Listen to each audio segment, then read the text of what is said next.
Olá, amigos da Revolução Industrial Brasileira. É um prazer receber vocês mais uma vez aqui. Eu hoje novamente estou aqui com o professor Paulo Gala, nosso grande parceiro. Aí temos esse trabalho já longo e para esclarecer o público brasileiro a respeito da economia de uma maneira diferente daquela que você está acostumado a ver na TV e nos jornais. Bom, o assunto de hoje nós vamos falar sobre a tal da crise dos insumos na indústria brasileira. Virou uma espécie de bafafá na retomada aí depois do grande mergulho da recessão do Covid. A indústria começou a se recuperar com uma certa força relativa em relação ao mergulho, realmente é uma força, né, que numericamente é considerável, e a desorganização que ela passou durante aquele período leva agora ao que se está chamando de crise dos insumos, ou seja, o pessoal começa a dizer que está faltando aço, faltando papel, faltando isso, faltando aquilo. E a gente tem uma visão um pouco diferente, um pouco mais complexa e detalhada a respeito desse problema. E eu vou dar a palavra aqui agora para o Paulo Gala para ele explicar, do ponto de vista da economia, afinal de contas, o que está acontecendo, que o pessoal está sentindo isso aí, o que isso tem de relação com a tal da inflação que estão apontando e se existe mesmo a tal da crise dos insumos. Paulo, obrigado, a palavra é sua. Oi, Fausto, prazer falar com você, falar com todo mundo que nos ouve. O primeiro ponto a destacar é que a nossa indústria estava meio enferrujada, de fato, né? A gente vem sempre falando aqui desse atraso da indústria brasileira e inclusive, falta de demanda por produção industrial no Brasil, né, um pouco do tema-chave do seu canal, Revolução Industrial Brasileira, e ela foi pega meio no contrapé agora, na medida em que a desvalorização cambial produzida pelo Covid, que não só se viu no Brasil, mas no mundo todo, tornou bens importados, inclusive industriais, caros, o que automaticamente transferiu demanda para a produção industrial brasileira. Muitos desses bens a gente consegue fazer, obviamente que os que têm maior conteúdo tecnológico a gente não consegue, então a gente importa, né? E no caso desses, especificamente, haverá repasse, aumento de custo, porque a gente não domina essas tecnologias. Mas na grande maioria dos bens industriais de baixo conteúdo tecnológico, a gente tem amplo conhecimento e capacidade técnica de fazer. Por exemplo, as máquinas da construção civil, que você também nos explica, né? As betoneiras, cimento a gente é capaz de fazer, enfim, existe uma grande gama de produtos industriais de baixo conteúdo tecnológico que o Brasil ainda é um produtor relevante, e também pelo custo de transporte, né, tem muitos desses bens que não compensa importar, que são muito pesados, né, o custo de transporte, cimento é um belo exemplo, né? Então a indústria brasileira tem reagido e de fato ela demorou, ela está patinando um pouquinho, mas ela tem plena capacidade de reagir a essa demanda, né? É claro que de uma hora para outra a demanda por muitos bens explodiu. Estava vendo betoneira, que a gente acompanha, né? Houve praticamente um aumento de 60%, 70% de betoneiras do ano passado para esse ano, mas a indústria está produzindo esses caminhões com as betoneiras e tem reagido, né? Você conhece no detalhe muito mais do que eu, e eu acho que a gente não passa por uma crise de insumos, a gente passa por um atraso de resposta que vem sendo já superado, na minha visão, até porque o aumento de preço ele desencadeia aumento de produção. Então, nesses setores em que houve algum gargalo, algum atraso, o preço subiu e imediatamente esse aumento de preço aumenta a rentabilidade da produção daqueles bens e desencadeia a produção. Esse é o clássico ajustamento de mercado, né, Fausto? Mas eu vi aquele artigo muito bom que você escreveu lá no site da RIB, e acho que você até poderia falar um pouco mais dos setores especificamente, né? Exatamente. O que nos parece que está acontecendo não tem exatamente a ver com um problema estrutural de inflação, como alguns estão colocando, né? Existe uma versão, e o debate econômico no Brasil ele fica muito eriçado quando o problema preço surge, né? No sentido de que começam a querer colocar restrições à circulação da economia, né? À circulação do dinheiro, subida de juros, basicamente, em função de uma suposta inflação decorrente da desvalorização cambial. Só que vamos lá. O que está acontecendo é exatamente o clássico ajuste da oferta à maior demanda. O problema é que no Brasil isso aconteceu de uma maneira meio cavala, né? E é óbvio que a oferta demora um pouco mais para se ajustar. Então eu fui atrás de alguns dados das associações empresariais de setores de base, onde industrialmente o Brasil ainda tem uma força relativa, e fiz esse artigo que você comentou, em que eu reúno as informações trazidas dos próprios setores. Então, aço diz que não está faltando aço, algodão diz que não está faltando algodão, papel e celulose nas suas subdivisões dizem que não está faltando papelão corrugado, não está faltando papelão para embalagens, né? Embalagens plásticas dizem também que não estão faltando embalagens plásticas, cimento, né? Fala que existe uma capacidade ociosa ainda relevante na indústria cimenteira. E fiz mais alguns poucos setores ali, através de dados também da Secretaria de Comércio Exterior, e reunindo, né, a realidade dos setores, né, as figuras empresariais com as figuras de exportação e importação. E a conclusão da somatória desses dados é de que não existe um problema estrutural de falta de oferta, né, nesses setores de base. Portanto, de fato, é muito estranho. É muito estranho que o pessoal comece a comentar, porque existe um risco, que eu avalio que existe um risco aí, que é o da desmobilização ainda maior das nossas capacidades produtivas, porque o passo seguinte desse argumento é o de pedir abertura para importação sem nenhum tipo de barreira. E a indústria brasileira hoje, a maioria das empresas, das capacidades que hoje nós ainda temos acumulados no país, no setor industrial, são nos setores, nos segmentos produtivos de menor densidade tecnológica, que são exatamente esses da indústria de base.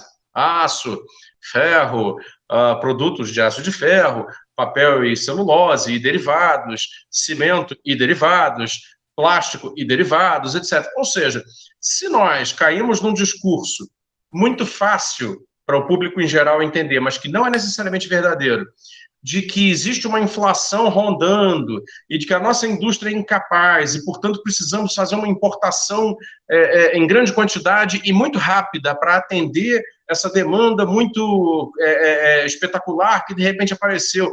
Nós corremos o risco de acentuar o problema da desindustrialização através de uma abertura adicional para os provedores internacionais em competição desigual e, portanto, deletéria em relação ao produtor nacional. Ou seja, se nós já passamos por isso na indústria sofisticada ao longo de 40 anos, né, nos restaram poucas empresas realmente manufatureiras sofisticadas no Brasil, vamos deixar que isso aconteça também com a indústria de base? Né? Então, esse é a minha principal preocupação, por isso fiz aquele artigo, vou colocar o link aqui embaixo, e não sei, queria te ouvir também a respeito disso, assim, se você topa bem essa minha avaliação aí. Não, eu concordo totalmente com você, Fausto, e a coisa da inflação precisa tomar muito cuidado, porque não custa nada para se criar uma histeria em relação à inflação no Brasil. Então, antes de mais nada, é importante entender que a inflação é um aumento sustentado e permanente de preços, não é um aumento de nível. Porque o que a gente está observando no Brasil agora é que o câmbio saiu de 4, foi para 5,5, 5,70, 80. Isso provocou uma mudança de nível nos preços, especialmente nos preços transacionáveis, como diria um economista, que são preços que são formados no mercado mundial. Então, o preço do ferro, do minério de ferro, do aço, da soja, do trigo, do milho, do café, são preços mundiais, são cotados em dólar, né? E isso não há como mudar, é assim que funciona. Se o preço em reais não acompanhar o preço em dólar, o produtor doméstico vai simplesmente exportar a produção dele, né? Isso é normal de uma economia de mercado. Então, houve uma mudança de preços relativos, com a subida de preço de todos os transacionáveis na economia brasileira, que provavelmente vai parar, né? Só continuaria se o câmbio fosse a R$6, R$7, R$8 e assim por diante. Isso a gente viu na fortíssima alta, né, do IGP, dos índices de IGP e de IPA, de preços de atacado, e até mesmo no INCC, que mede o custo da construção civil. Só que a tendência nos próximos meses é que esses índices voltem para zero. Por quê? Porque esses preços não continuarão aumentando. Por que eles não continuarão aumentando? Primeiro, porque o câmbio tende a se estabilizar. Claro que se houver uma ziquezira qualquer e o câmbio for a R$10, aí a coisa realmente sai de controle. Mas com a tendência de estabilização do câmbio, o preço desses produtos tende a se estabilizar. Ao mesmo tempo em que o mercado de trabalho brasileiro não permitirá aumento de salários, né? Não haverá aumento de renda das pessoas para comprar muito desses bens cujo preço se elevou, porque o desemprego é gigantesco e com desemprego muito elevado, não há aumento de salários. Então, inclusive em muitos setores a gente vai ver uma volta do preço, como o arroz, especialmente a parte de alimentos, os preços não vão conseguir se sustentar lá em cima. Que depende do mercado mundial, provavelmente o preço vai ficar elevado. Por exemplo, carne, a arroba está na máxima histórica, em reais. E lá fora o preço em dólar também está altíssimo. Então, o preço da carne não vai cair no Brasil porque as pessoas não conseguem mais comprar carne, porque os compradores de carne são compradores mundiais. Agora, ficar nesse nível não significa que os preços continuarão a subir. E é isso que as pessoas confundem, porque o continuar a subir que é o que gera a inflação.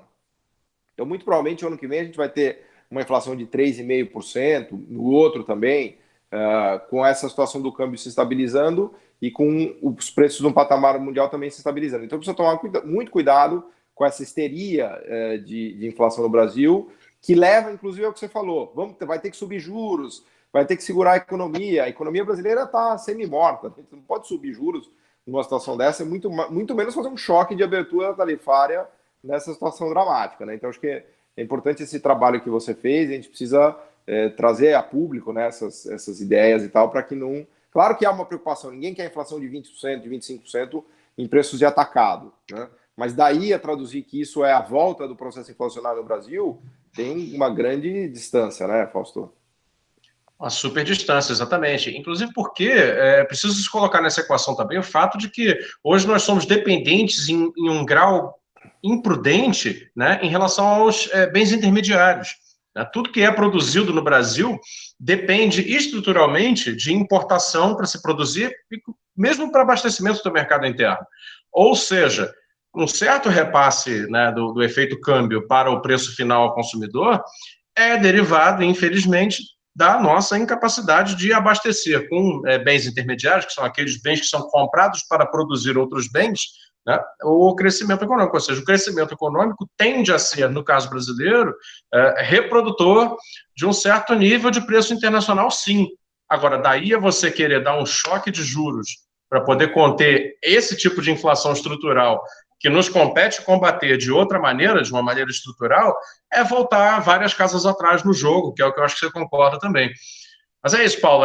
Acho que conseguimos explicar bastante bem assim a nossa visão a respeito desse problema. Eu convido todos a lerem o artigo lá no site da Revolução Industrial Brasileira. Eu vou deixar o link aqui embaixo. Paulo já leu, já compartilhou também. E deixa você a palavra. Se quiser fazer uma complementação final, fica à vontade, Paulo. Obrigado. Não, perfeito, Fausto. Eu acho que é isso. Falta colocar um pouco esse outro lado do debate que a gente está colocando aqui, né? Então, sempre tem dois lados, né? Um amigo meu brincava, é ruim de conversar com o economista porque tem sempre por um lado e por outro lado, né? E os fenômenos econômicos são complexos mesmo, né? Então tem esses dois lados e tem uma notícia boa nisso tudo, que é a volta da produção industrial. Eu mesmo fiquei impressionado com a recuperação industrial brasileira. A gente já voltou no nível de janeiro de 2020. Claro que estamos ainda quase 20% abaixo do nível de 2014, mas pelo menos voltamos ao nível de janeiro de 2020. Agora faltava recuperar 40%, agora falta 40%, agora falta só 20%, né? Então já é alguma boa notícia, né? Obrigado, Fausto. Prazer falar com você. Muito bem, pessoal. Mais uma vez, obrigado por nos assistir. Compartilhe esse vídeo, dê o seu like e assine os nossos canais. É importante para a gente que você esteja aí inscrito na Revolução Industrial Brasileira, assim como também inscrito no canal do nosso amigo professor Paulo Gala. Obrigado, gente. Até